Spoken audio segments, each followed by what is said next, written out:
Na hii jambo la tawadhu, wengi miongoni mwa wanafunzi wa dini wameanguka katika kosa kubwa.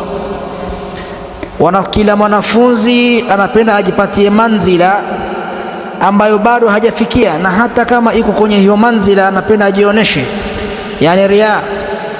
Yani tawadhu imekosekana baina ya wanafunzi wa dini, khasatan as-salafiyun, ambao wanaojinasibisha katika hii manhaji ya ahli sunnati wal jamaa.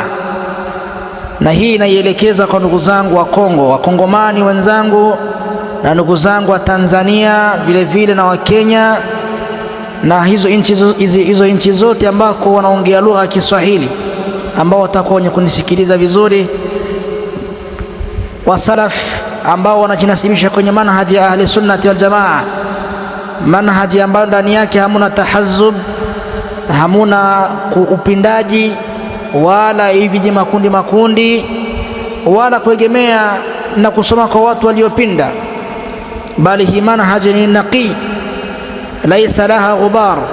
Hadhihi ad-da'wa laysat laha ghubaran, haina vumbi yoyote ndani yake, lianna manhaj salafi ma'sum.